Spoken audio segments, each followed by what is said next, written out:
Tahuron ang simbahan og mahalon kini ang pahinumdom sa nagunang magbalantay sa Archdiocese of Zambis kag gihatagan og pagtagada sa nagunang magbalantay nga tahuron og mahalon ang simbahan. Gipahayag ni Archbishop Martin Sarmiento Hamawa dinhi sa dus nga bisa sa bagong tuig 2025 ilang pahinumdom nga higugmaon og mahalon ang simbahan og dili lamang ang structure apan ang katawhan sa Dios o gipasalamatan sa Arsobispo ang mga matinabangon diha sa simbahan o ang mga improvements sa simbahan nga nagpakita man kini sa pagkamatinabangon o suporta sa mga katawhan o nalipay kini sa mga leadership sa mga kaparian nga naa diha sa mga matag parokya nga naa gayon ang pagtambayayong sa komunidad.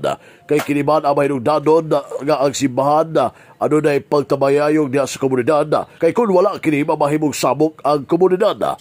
Busa naghayo kini sa mga katawhan nga paggaon ang simbahan o motuo o mosanog sa sulti sa Santo Papa. Bisan daghan mga bibatiko sa Santo Papa, daghan ang bidaon sa mga kaobispohan, daghan ang mga nagsulting dautan sa mga kaparian, apan naghagyo ang Arsobispo nga tahuron o paggaon ng simbahan o nga simbahan ano na mga leaders gikan sa Santo Papa, mga obispo, mga kaparian o mga laiko, hinugdan nga paggaon at ibanon kay kini isip usa ka pagmahal sa atong Ginoo nga naa ang atong gugma diha sa simbahan. Ang pagpaminaw sa tambag sa mga kabispohan o mga kaparian labi na sa Santo Papa nga magpadayon sa paglawig dining Yubileo nga puno sa paglaom apan mutunhay lamang ang paglaom kun wala na mupatay siya kaugalingon nga anak niya sa taguang kada. Busa ang simbahan mosigit kanunay nga no to abortion o mga kamatanunan dili may tumpawak diha sa kanautan. Iyan po ang simbahan, iyan po ang mga lideres sumapas sa Arsobispo aron mo pating babaw ang pagsinabtanay o pagbinahalay nga naa pagpinasayloay diha sa komunidad, sa pamilya nining tuig 2025 sa bagong tuig nga naa ang pagpagkamana sa matag pamilya nga nagpundok nga malipayon. Ano yan tibig payag sa nagunang magbalantay sa Archdiocese of Zambis Most Reverend Martin Sarmiento Hamawan DD ato kini sa paghatag o pahinumdum labi na sa bagong tuig 2025. Importante kaayo nga naa ang gitawag og collaboration.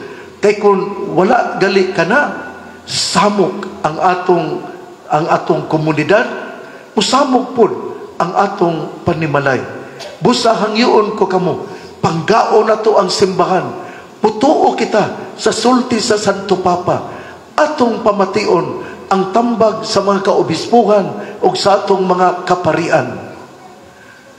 Unsa man yun ang tambag sa atong Santo Papa nga kita mupadayon sa atong paglawig nining Yubileo nga puno sa paglaom apan mahimo lamang kini nga mutulhay ang maong paglaom kung wala nay mupatay sa iyang kaugalingong anak dinha sa iyang taguangkan.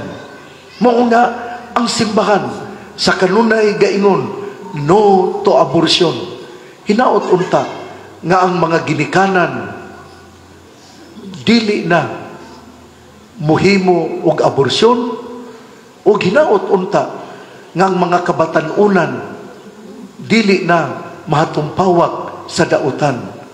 Atong iampo ang atong simbahan, atong iampo ang atong mga lideres sa simbahan ba o sa ato nga lungsod. Importante kaayo nga anaa ang pagsinabtanay, anaa ang pagminahalay. At ibig kamay payag sa nagunang magbalantay sa Archdiocese of Zambis, Archbishop Martin Sarmiento Hamawa DD, alang sa DX Dili sa meron din kampana, ang radyo sa simbahan. W. Manuel, Lunod Kinyo, cheer na ng salakmean. Simbahan ba o sa ato nga lungsod? Importante kaayo